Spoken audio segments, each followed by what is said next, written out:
வணக்கம், வாழ்க வளமுடன்.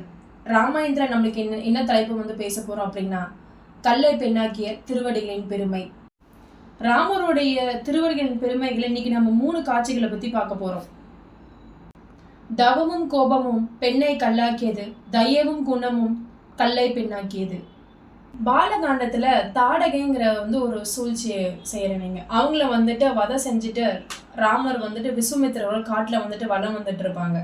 அப்போது ராமர் ஒரு கல் தேன்படும் ராமருக்கு. அந்த கல் மேல துளசி மடமும் இருக்கும். அந்த கல் ரொம்ப தூய்மையாவும் இருக்கும். ராமருக்கு ஒரு சந்தேகம், எல்லா இடமும் இப்படி அசுத்தமா இருக்கே, இந்த கல் மட்டும் தூய்மையா இருக்கே அப்படின்னு சொல்லிட்டு விசுமித்திரர்கிட்ட கேட்பாரு. விசுமித்திரர் அதோட அந்த கல்லோட கதையெல்லாம் சொல்லுவார். அதுலதான் அகலிகை அப்படிங்கிற ஒரு பேரழகி வராங்க.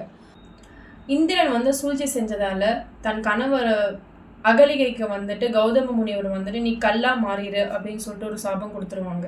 சாபத்துல இன்னொரு கௌதம முனிவர் என்ன சொல்லியிருப்பாரு அப்படின்னா, கடவுள் அவதாரமான ஒரு சிறந்த மனிதரால மட்டும்தான் உனக்கு சாபவச்சனை கொடுக்க முடியும், அவரோட திருவடிகள் பட்ட மட்டும்தான் உன்னால சாபவச்சனை அடைய முடியும் அப்படின்னு சொல்லியிருப்பாரு. அந்த கதை கேட்ட ராமரு அந்த கல்லை நோக்கி நகர்ந்து போறாங்க. நகர்ந்து போகும்போது அவர் திருவடிகள் இருந்த தூசி பட்ட உடனே அவங்க அகலகையே மாறிட்டாங்க. கல்லான பெண் கூட உன்னாலே பெண்ணாகி எழுந்தாலே மண்மேலே.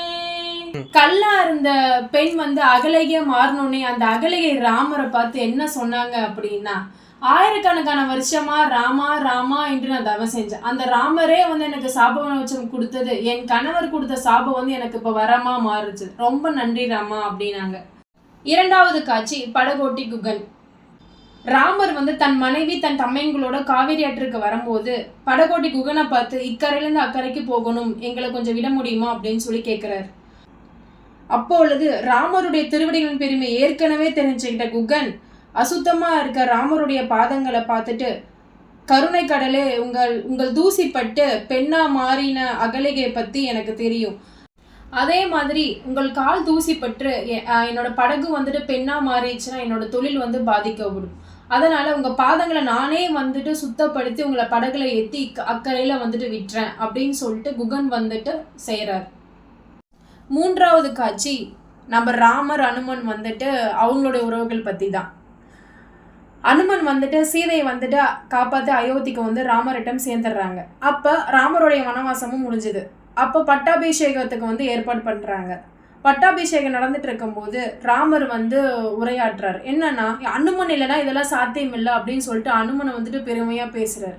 அப்ப அனுமனுக்கு அதை தாங்கி கொள்ள முடியாம ராமன்கிட்ட சொல்றாரு, ஐயோ கருணை கடலே, என்னைய நீங்க இவ்வளவு பெருமை பத்தி பேச வேண்டாம், என்னால தாங்கி கொள்ள முடியல, நீங்க இல்லைன்னா இதெல்லாம் சாத்தியம் இல்லை அப்படின்னு சொல்லிட்டு ராமரை புகழ்றாரு.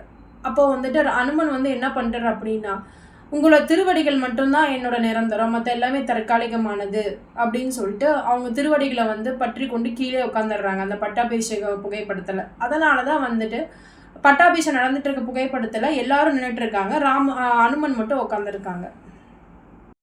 ராமருடைய திருவடிகளின் பெருமை பத்தி நான் தெரிஞ்சுக்கிட்டேன், அது உங்களுக்கும் நான் சொல்லிட்டேன். அது சொன்னதில் எனக்கு ரொம்ப மகிழ்ச்சி. வாழ்க வளமுடன். நன்றி. வாய்ப்பு கொடுத்தமைக்கு ரொம்ப நன்றி.